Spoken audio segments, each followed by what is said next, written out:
Bonjour à tous et bienvenue dans cette nouvelle vidéo de l'Académie Nalios. Aujourd'hui, on va parler des notes de frais et particulièrement des nouveautés qu'on retrouve dans la version 18 de Odoo concernant ce module.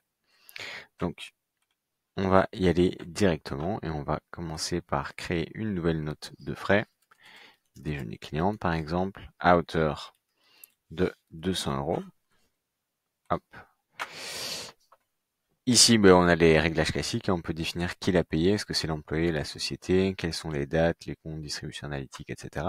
Et on peut voir qu'une des premières nouveautés, c'est si j'appuie sur société, on voit qu'il y a un champ fournisseur qui apparaît et donc je peux renseigner directement le fournisseur donc le restaurant en question pour ce déjeuner-ci ou le fournisseur si ça avait été un autre type de note de frais, ce qui permet du coup d'avoir une facture qui est directement liée au fournisseur en question. C'est assez pratique.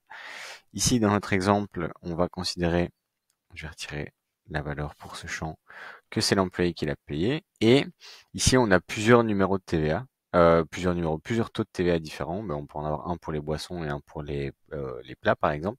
Donc, je vais fractionner la note de frais. Je vais dire que à 20%, il y avait 150 euros. Et puis à 5%, on va prendre 5,5 par exemple, il y avait 50 euros. Donc le total est toujours bien de 200. Je peux fractionner la note de frais et on va créer le rapport.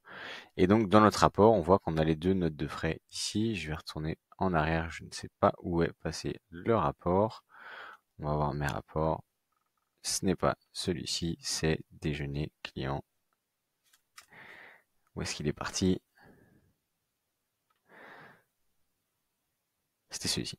Voilà. Et donc l'étape d'après, une fois que j'ai ces deux expenses, c'est de le soumettre au manager. Je suis manager, donc je peux l'approuver. Et donc on va l'approuver, voilà. Une des nouveautés par rapport à l'ancienne version, c'est ici qu'on a la possibilité, en fait, par défaut, d'avoir les écritures qui sont en brouillon lorsque le manager soumet et confirme et approuve, pardon, le rapport. Et ces écritures sont toujours en brouillon. Donc il y a toujours la vérification qui peut être faite par après par la comptabilité pour s'assurer que les écritures rentrées sont correctes.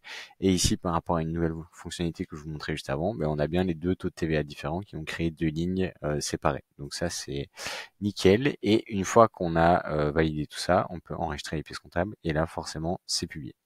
Donc c'est très pratique, c'est des petites fonctionnalités en plus, mais qui permettent vraiment de booster l'utilisation du module note de frais. Voilà pour cette petite vidéo. Si vous avez des questions, remarques en commentaire, n'hésitez pas. Quant à moi, je vous dis à bientôt dans une prochaine vidéo de la NLS Academy.